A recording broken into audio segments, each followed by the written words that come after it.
The thought was for people who are coming into the session to do a soft entry challenge. A lot of times within maker environments, especially to create this welcoming and opening space, is to create a space where people feel that they're not being judged as soon as they get in.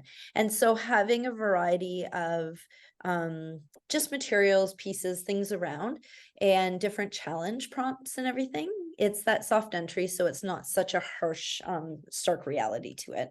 But looking through, the session is about the inclusive makerspace, looking at exploring and discovering and creating this from an EDIDA lens, an equity, diversity, inclusion, decolonization, and anti-racism lens. And this is actually a fantastic, you can use it for making. It's a fantastic AI tool. It's called Imagine AI. And what you do is you put in your parameters and you're able to have AI create and make. And then there's really interesting ways that you can take that AI generated visual in some respects and do a really nice kind of making session around that and critical analysis. So my parameters were things like inclusion, intersectionality, welcome. However, what I did was I did the cross section of the negative aspect of being outsiders, unwelcome. And if you see at the back, this is actually supposed to be the door to the makerspace, and everybody's faced away from the door, feeling as if they're not welcome in that space. So today we're going to explore how to create this incredibly inclusive maker mentality and makerspace where people do feel included. And any of my sessions, I make sure that it is very experiential. Our next section's an actual virtual reality makerspace that we're creating and designing. So I am Dr. Carrie Ewert. I am part of the Master of Educational Technology program, and this session through Edith Lando Digital Learning Center was actually the beginning of a grant that I received that has gone so big and so large. And my partner in crime, Dr. Melanie Wong, who is also here, she also received a grant through Edith Lando, and our projects are so parallel and aligned that we've kind of collaborated together and are continuing our work together. And really, we're looking at how to create an inclusive, immersive space for all peoples so that they do feel welcome and honored, and the content is culturally responsive and pedagogically sound. And then moving past that to creating a virtual reality environment and then an augmented reality. And in these 3 sessions, you'll learn how to create and actually create those pieces. So before we begin, I do want to recognize and start with a territorial acknowledgement. I'm currently situated in BC. I'm actually on campus right now in my office. And as part of an uninvited settler on this unceded and traditional territories of the Musqueam, Squamish, and Tsleil-Waututh nations, I do appreciate the vastness of this space and appreciate what I've been privileged to be able to learn and mostly unlearn through my position as Equity, Diversity, Inclusion Coordinator and faculty at Met.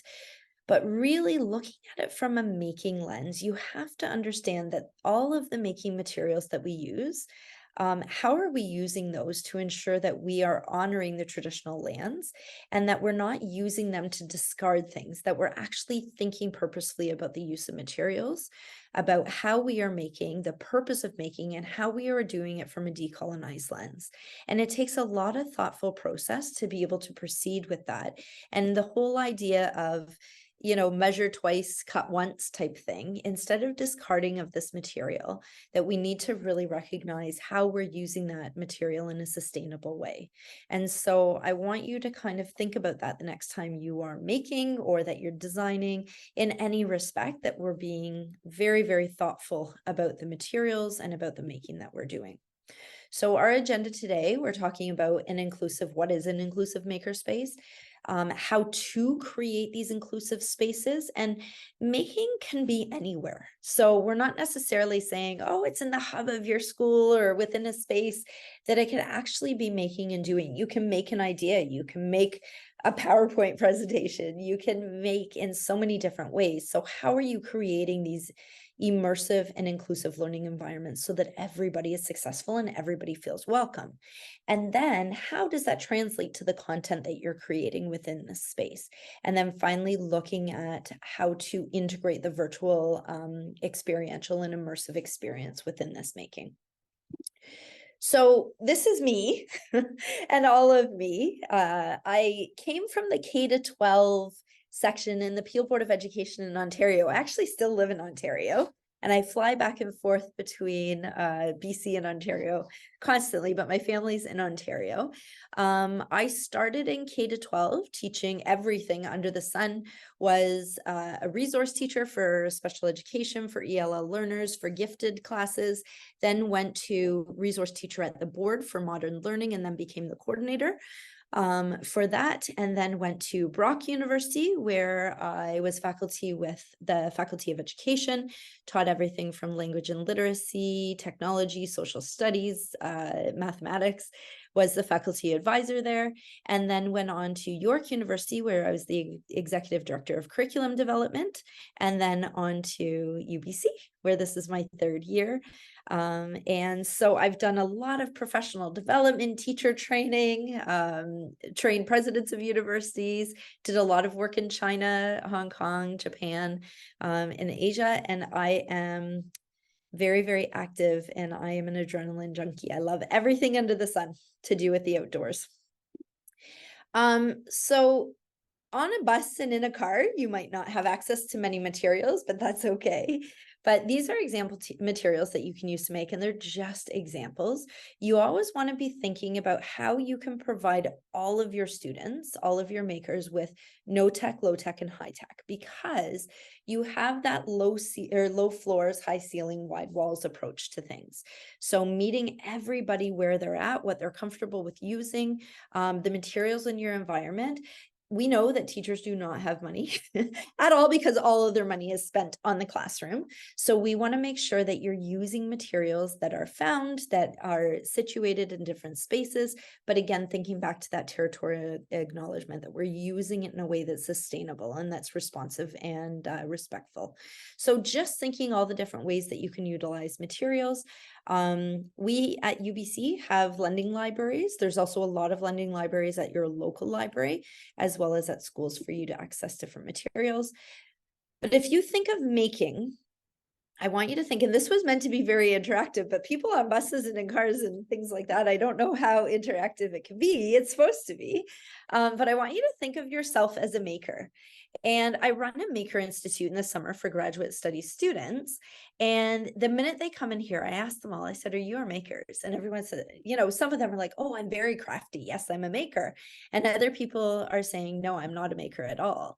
But if you're designing lesson plans, if you are making dinner for the evening, if you are going through and making this idea and turning it into a fruition, in terms of what are those next steps, you are a maker. You're making, you're designing, you're thinking through iterations and different pieces. So these are just some pictures from various sources.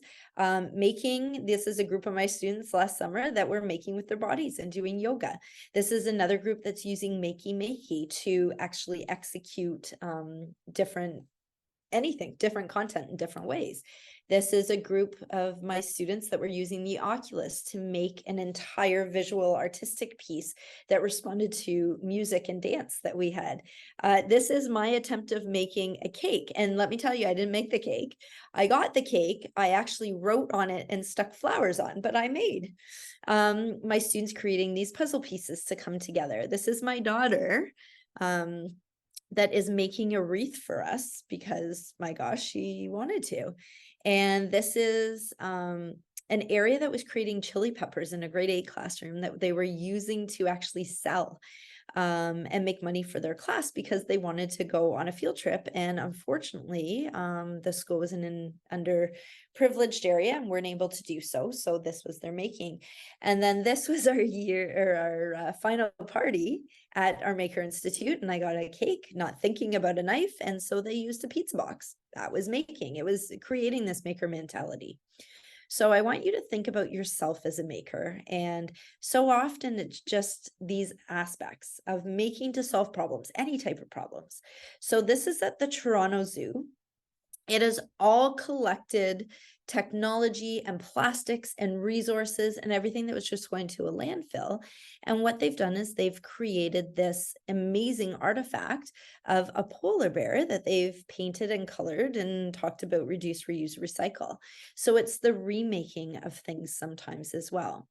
So the idea for all of us, with everybody being here, and we were supposed to have a very large audience, not large but enough, was to create and make a meme that describes yourself or showcases your identity.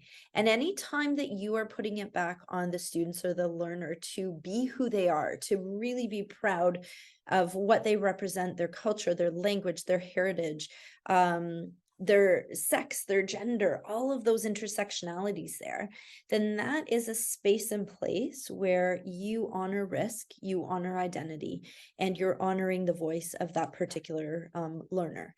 So this was something that one of a student who was actually in high school created. They thought that they were innovative, collaborative, inclusive, which I was surprised that they would have used those words, and to strive to define each day by giving the best of me was how they defined themselves.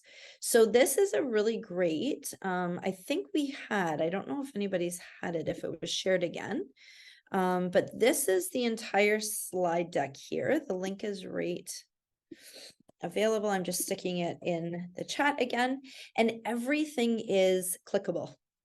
So you can scan, you can click, you can get into this meme, you can create any picture, you can create any piece. But the purpose was, and we can absolutely do this if I know some people are in travel, but it just goes to show where you can make.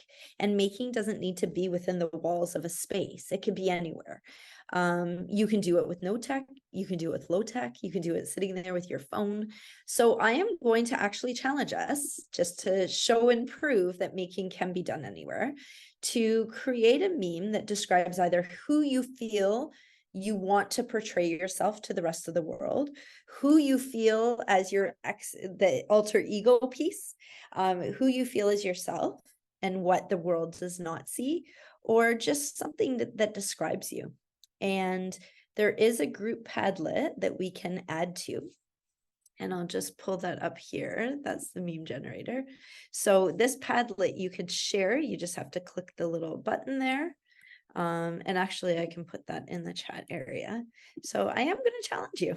I'm holding everybody accountable to create a little meme. All right. So as you are making, I am going to continue just for time's sake. But looking at what does it mean to have a maker mentality? And this is something that so many people, especially within inclusive spaces, struggle. So often we have students and learners that see themselves as imposters in spaces. And this is coming from research and what's been sort of proven time and time again in different surveys and interviews and everything, that people don't feel that the space is representative of themselves. They don't feel that they're included. They don't feel that they should be there.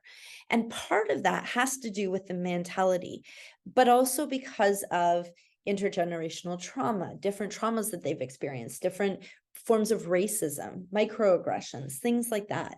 And so how do we create a space that, first of all, from first glance, it's a first impression, that is completely inclusive of everybody, and that people do feel welcome. They don't feel like imposters. And then as a part of that, how do we create a mentality in learners and students that they feel that they can take risks, that they feel that they can kind of move and collaborate with different people?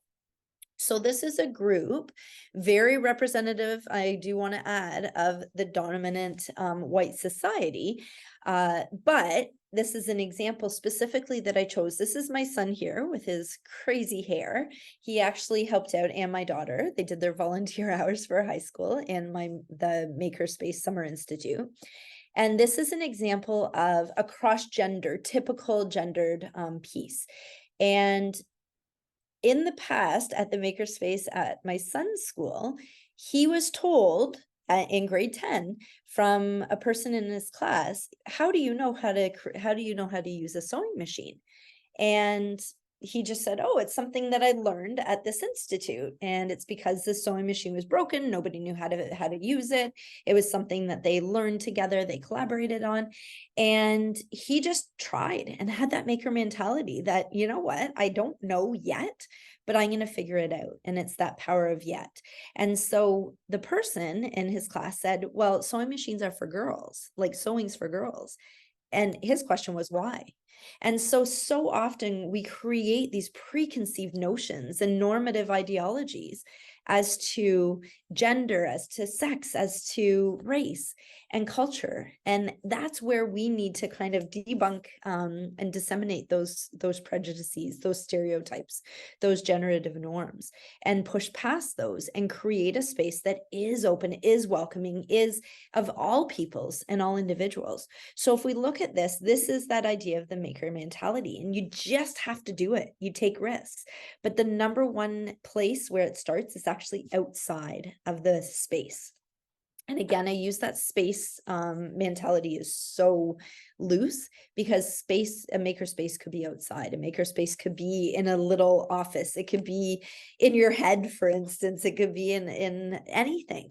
And so it's just taking risks and trying things and just going for it.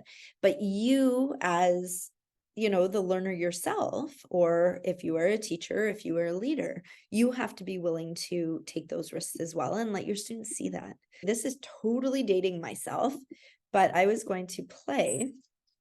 I don't know if you can hear this. We're having an issue with the sound. As I'm like dancing here. Collaborate and But this is coming to collaborate. You want to make sure that you're always collaborating. I'm glad that you can hear it. When you're collaborating, you are actually working with multiple minds.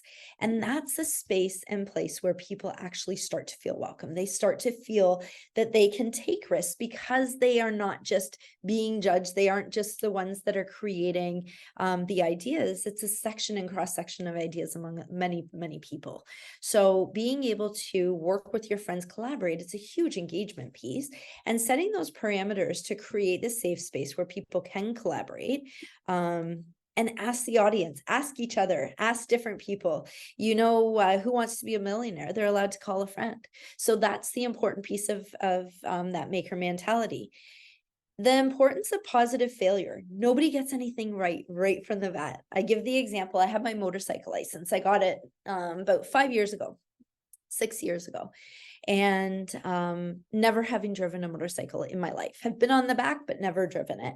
And I went to the weekend course. I got my motorcycle license. They had to first show me and teach me how to do it. And then they gave me a test and said, okay, go off. Oh, you have your license. Am I by any means an expert after driving a motorcycle for one weekend? Absolutely not. I have to try and keep doing, and I'm going to make mistakes, hopefully not major mistakes on the road. But it's the idea of positive failure, that you're not going to get things right the first time, and to be inclusive of all students for them to really know this. But I want you to see this. And these are those failures that I'm really surprised actually came to fruition. Watch this.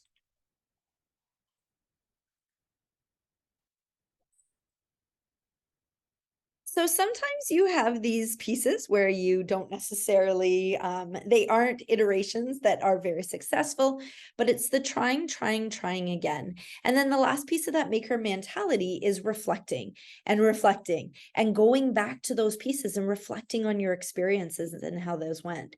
So I use this example of Alexander Graham Bell, that he was not necessarily the first person to create the phone whatsoever. There was many pieces and people that were involved in this. But Alexander Graham Bell had 637 iterations of the phone before it became successful and was patented and actually came to what we know, well, not necessarily today, but the original phones, and then how it was transitioned. Think of how many people would have given up on try number 2 or 3 or 10 or 20 or 100 even, that he tried 637 times. And that's the idea of positive iteration and positive failure. And you have to be willing to go through. So Creating an inclusive makerspace means something where people feel excited to be, that they feel represented, that they feel that they can go into that space and just learn and do and create. So I have 3 spaces here. And we're going to go through each one at a time, but I want you to notice and name. What do you see? What do you see that's inclusive? What do you see that's exclusive to individuals? And any suggestions that you have. Okay. Again, we're supposed to have a much bigger space, but this is something that you can even do with your own learners and asking them, what do you want to see in your space? What would make this the perfect space for you? And the thing is, why are we designing spaces that are not inclusive of the learner, whoever is going to be using that space? Why are we not asking what they're looking to see, what they would like to be part of, and part of that inclusion piece? So this, again, it's another Padlet where you can write ideas. Okay. So this notice and name, it's in the Padlet. Again, so much. We want to get everybody involved. So this is the first space. I want you to recognize what you notice, what is inclusive, what is exclusive to people's. And when I'm asking what is inclusive and exclusive, we're looking at all peoples. So we're looking at IBPOC, so Indigenous, Black, people of color. We're looking at 2S LGBTQIA plus community members. We're looking at neurodivergent community members. We're looking at all learners in whatever capacity that they are entering that space. We're looking at those who have not had breakfast, or are in low income areas. We're looking at individuals who may be refugees. So you're thinking of a space that is inclusive of all people. This is number 2, and this is number 3. So what types of things are you seeing? What types of things are you not seeing?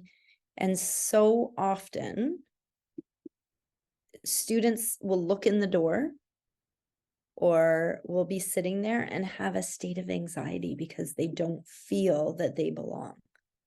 And so we're talking today about how do we create these spaces that, even with our best intentions, we might create a space that we think is inclusive. But for instance, I am a privileged white female. So do I know the lived experience of somebody who is not a privileged white female? I've had access to education. I've had access to transportation. I've had access to all of the food and water and shelter and never had an issue with that.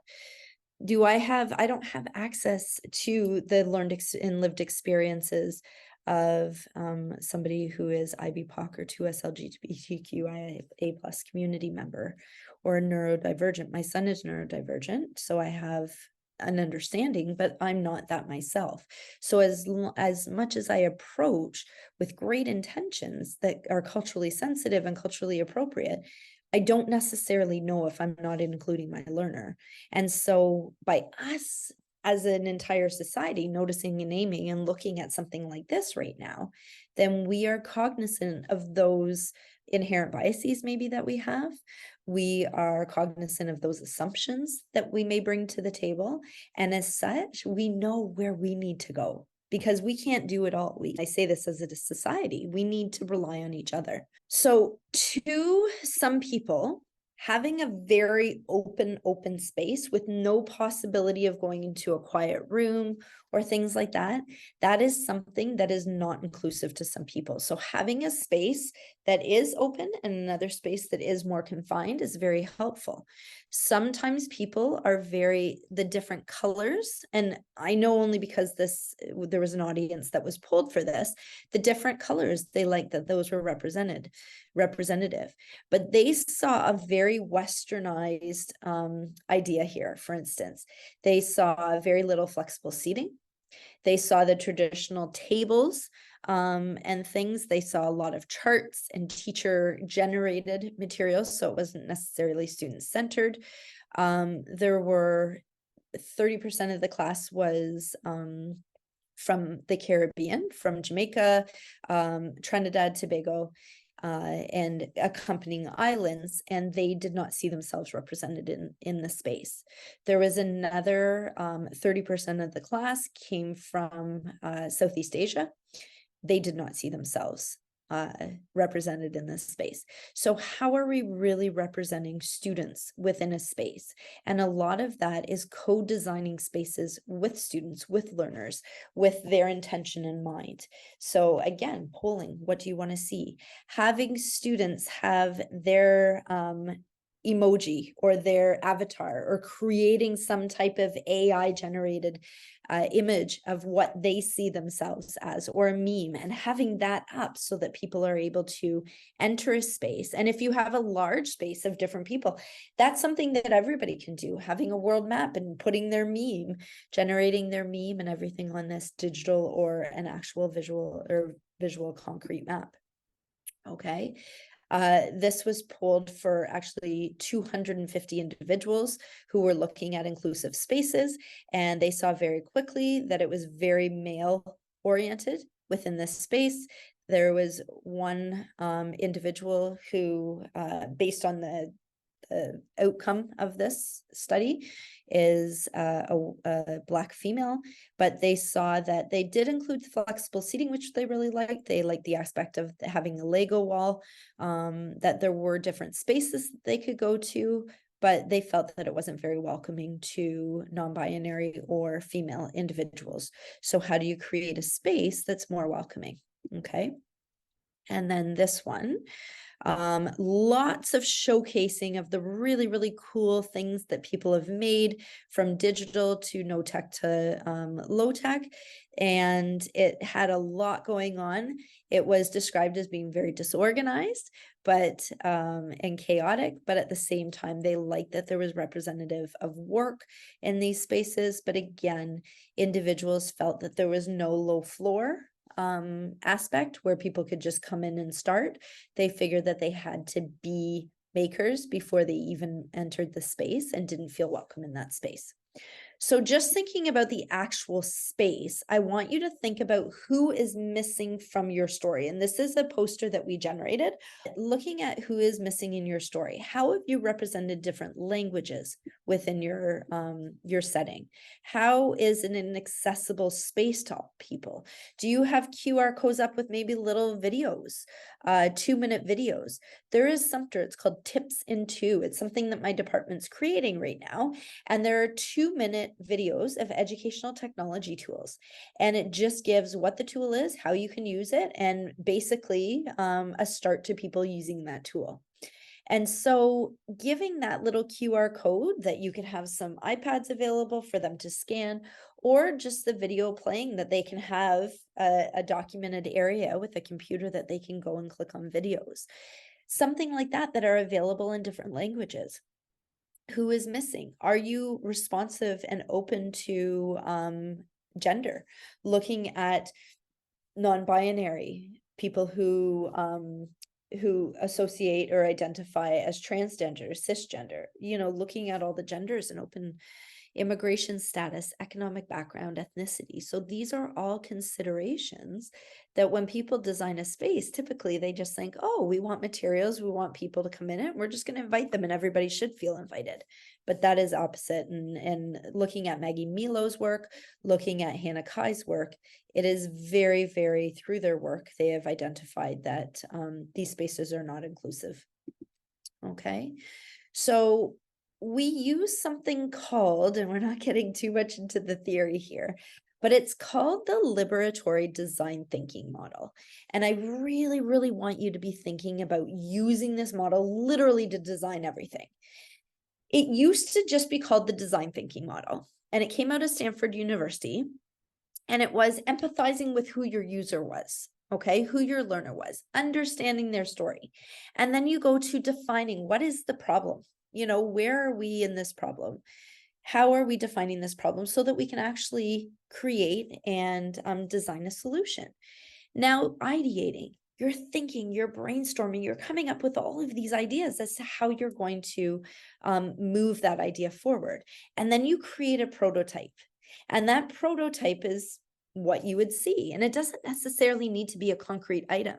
It could be something that your prototype is a design piece in and of itself. It could be rejigging your room, your bedroom, and putting it together, and you've now designed this new space and trying different things. It could be that you try a new meal at home, try a new ingredient or a recipe. Or it could be that you are creating a framework for how you're developing your unit plan. That is all making. And then you go to testing, you test it out, you try it, and then you go back in. And that's where the design thinking process finished.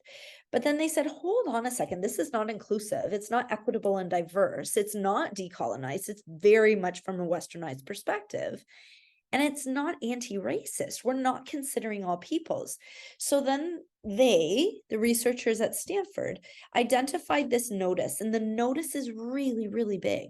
It's noticing your own inherent biases, noticing what assumptions you have coming into a space, either as a designer, as a learner, as a teacher, what have you.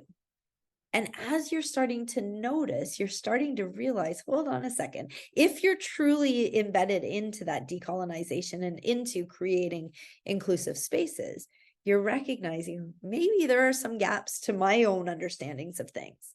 And so that's where we start. We understand ourselves, and then we go through the same processes, and then that final reflection piece.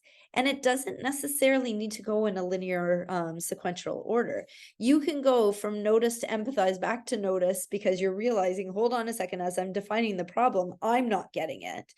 And they're recognizing, the researchers are recognizing that when you approach literally every form of design this way, then you are more culturally responsive, and you're engaging in culturally responsive pedagogy as you go through. So in the creation of this, and this is where my research was the design of this site. And this is what Edith Lando really made possible. This site is in the making of actually transitioning to a virtual reality site so that you can access it in so many different immersive ways. Okay. But on this site, it describes a makerspace. Right now, I would argue that it's not completely inclusive. There are things that need to happen, and that's why this is phase one. It was actually an outcome of a 20th anniversary Makerspace conference that we had, and this was just supportive resources. But I'm really hoping that you're going to be able to utilize these resources, but more so after the session, to be able to make your own resources and feel confident in doing so. So we have the EDIDA frameworks, which are the equity, diversity, inclusion, decolonization, and anti-racism frameworks that we can use. There are some really great questions to ask of yourself in designing your space, designing your content. And then as we go through, there are different provocations that you can do.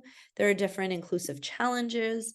There's lesson plans and unit plans that are created. There's assessment strategies, resources, and the tips and two that I talked about are actually all of these videos that are showcased in different ways. You may or may not have heard of these tools, but an entire artificial intelligence series is happening right now. And this is up to date. This is constantly iterating every week. There is a lesson plan AI that actually plans your lesson plans for you. I know, it's incredible. And these are showcased every single week for ways that you can use it through your own making experience, as well as for students as well. But it's according to the inclusion pieces, like I showed you on that particular piece. There are provocations, lots of them that are aligned to curriculum specifically, that you can use as is, take into your class tomorrow and use it immediately. And this is we made it 100% every single iteration of this site. And as we continue to add to this site, there will be at no point in time will there be any type of subscription to the main site, because we wanted to make sure that it's accessible to everyone. And that is the big piece, is making sure that everybody has access. This is something that is constantly being iterated. We wanted to make sure that this site wasn't configuring our users. We wanted to make sure that our users can configure the site as well. So there is, on every single page of the site, just share. Do you have ideas? Is there something that you didn't like that you want changed? Is there something that you want to add? You can be an actual publisher of this site and share your ideas. And I'm going to show you that in a minute. So a lot of this content comes from my students that do the Summer Institute time after time. And this is what this session is all about, just to share where we can go from here. There are maker challenges, but we also have other individuals that are starting to contribute. So we have Pingqua, who is a nonprofit organization that works specifically with Indigenous regions across Canada. They work a lot in remote areas in Yukon, Northwest Territories, and Nunavut, and they create what are called, this piece here, Learn on the Land kits. And these kits are available. You can make them for literally no money, if very, very little. And the other piece is they've made them so accessible that we help with the grants for those if you want like a class set of microbits or something like that, that they help with those so that you can access. We also have the head of Makerspaces, as well as innovative technology for the Calgary Catholic School Board, who has contributed ideas and considerations here. We have MIT Maker Labs, we have Shanghai STEAM Center, we have collaborations around the world, and all of them are going to be part of our next iteration so that you'll be able to literally within a virtual environment walk into the Shanghai STEAM Center with your class and be able to engage in maker challenges within that center. So that's where this actual project is going. And that's, as you come to the next sessions, what we're going to be showing, but then also teaching you how to create those own virtual environments in your own classroom. So if we look, you see the tips in 2. I want to take you to provocations, for instance. So let's look at just anyone, it doesn't matter. We'll talk about, I don't even know, fast fashion, let's say. Now, a provocation, it actually comes from early childhood education, where it's inviting a prompt, it's inviting thinking from your students.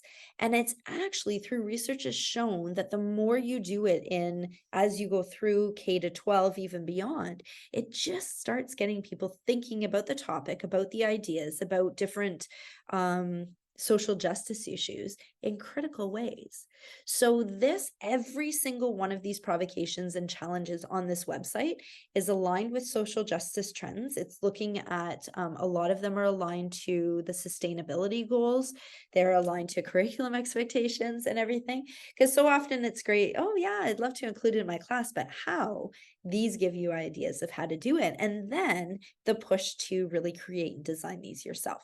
Okay, so when I said that you can contribute to the publication of this, you just send it in and I'll show you where you do so. And you get your name published, you get your ideas published, and it's the easiest and fastest way to actually get yourself published, and that you can use in your curriculum vitae, you can use in your resume, but it also gives back. And this is the biggest piece, is we want to create inclusive challenges that give back to everybody so everybody can create spaces and content that is inclusive for all their students. So this particular one, you can print it out, you can view it online. It looks at fast fashion, and we actually had a grade 2 class do this not long ago and report back how incredibly impactful it was. So even though this is a grade 7, 6, 7, you can actually use it for grades above, grades below, and it's the impact of fast fashion. So all of the pieces are here, everything's hyperlinked. It's also accessible through QR code. It also has a video right there ready to go involved in it. And it has students thinking about fast fashion, H&M, those type of stores that they would basically shop at all the time, that are consistently changing over their particular products all the time, Lululemon, that aren't necessarily acceptable or accessible to all people, but then also people aren't understanding the labor that goes into it. They're not understanding the sustainability issues and everything like that. So this gets people thinking about these aspects, and it's just a provocation. So there's not a lot of making, it's more thinking and talking and questioning and considering, and all of the information is here. You can use it as you wish. There's no tech, low tech, high tech options. There's extension possibilities. but all of these provocations are done so in a way that follow the exact same format and are available to you. Okay, if anybody's heard of Kane's Arcade, it's a whole Kane's Arcade challenge for people to think, and then extending, how would you extend this to the different UN Sustainability Development Goals? Okay, so that's sort of that area. If you have suggestions, there's an idea sharing board that we've just started. So this just gives you places to share your ideas. What we do, we get in touch with you. We provide you the provocation outline, and you will be featured on this website as well. And then eventually we will be taking any provocations, any of the maker challenges that are in this space, and we are going to be turning them, with permission from the author, into a virtual reality and eventually an augmented reality experience. Okay. So inclusive maker challenges, for instance, it's the same type of system. You'll see mental health, again, fast fashion. So that provocation would fit into this fast fashion inclusive challenge. Water sustainability. So I had mentioned that there was an individual from the Calgary Catholic Board, who has, it's Paula Huddy Zabowski, who is very high up in the board and was one of my students actually, and has created change maker challenges for the entire board and has shared these with us for the website. So you can see everything is there for you, and it has the design thinking process. It has you moving through different Genially presentations. It basically takes the guesswork out of these particular pieces, and they're aligned directly with curriculum. Okay. So often people say, oh, I don't have time to do X, Y, and Z. Well, this gives you that time. Also, there are lesson plans according to different grades. We had a lot of individuals who were in the 6 to 7. This is the same unit, but you can adapt them to any particular lesson, any particular grade. And it's according to, remember your old school lesson plans that everybody used to do, so that you're able to actually run this complete. Okay, it has differentiation for IEPs, for basically working with all students. But again, it recognizes, and this is all from that EDIDA, equity, diversity, inclusion, decolonization, anti-racism lens. So these are completely inclusive for all students. So you'll see lots of lesson plans, lots of unit plans, and these are still being added to. So there's assessment that's available. So you can see this is a generic assessment form that you can be asking. You can be moving this to, it uses a 1-point rubric where you have your yes and no. This is how they're approaching it. Again, it aligns with basically the competencies, which can be aligned with any curriculum expectation. And then we also have the Maker Futures piece, as well as, this is really helpful. When I was in the classroom, I actually just printed this off and left it behind my desk. And it was a way for me to think, okay, how am I accommodating for my students? How am I going through? And it doesn't need to be all ELL students, but how am I creating these accommodations within the content areas that are going to help? And then we have resources, and these resources are actually a work in progress because we did have a ton. There was probably about 100 resources on here. The problem was there were 2 resources that were not shareable. So we had to take those off momentarily. So this section will be back, and they're everything from articles to videos to things like that. And then of course we have our idea sharing that you could literally just share right on the site. Okay, so this is basically what this project was all about, what this series was about, to equip a space and a place for you to feel comfortable. And so all of this is available within this site. And our next session specifically will be on liberatory, so looking at that inclusive design in virtual realms. So you will be, anybody who signs up for the session will actually be sent Google goggles that you get to keep, and you will be immersed within a virtual space. You will be able to access it through both the computer, through an iPhone or a mobile device, and you'll be able to see, and you'll be able to actually create a virtual space within that session. Okay, and a virtual challenge. I want to show you a sneak peek at, we have a team who's working on creating a prototype. And these are we just met with them this week, and they're creating the virtual space of this particular makerspace, and creating, it was really important to us that the avatar that was being created was completely non-binary. It was completely inclusive to all individuals, and that the space was as well. So these are open walls where people can go into the space, and you can see groups of students or people working on their maker projects in different spaces. There's going to be an inventory, much like a Minecraft in a way, where you can pick the types of no-tech, low-tech, high-tech tools that you get to use. This is a little video. We were excited, little excitement. We might put that in our external newsletter too. We're talking in the background, but they learned how to pick up an object and put it down. So basically there's a lot of coding. Don't worry, you're not doing any of that. We're getting people to do that, but it's a really, really exciting next step. So at this point in time, this is actually my makerspace in the summer for the Summer Institute. We're confined to the space that I had, but you see a lot of the students walked in, and the first thing they saw was the flag, and so many of my students said immediately that was it for them. But everything was labeled, it was accessible. We actually had Braille featured, so there was an individual who was visually impaired that was able to access and be involved as well. The biggest piece for creating engaging and inclusive pieces, spaces, and content is knowing your individuals and knowing your audience, and asking and finding and getting feedback from them, and being open to that feedback. Because so often I know educators are they like that control, but being able to be learners yourself and have that maker mentality is so, so, so important.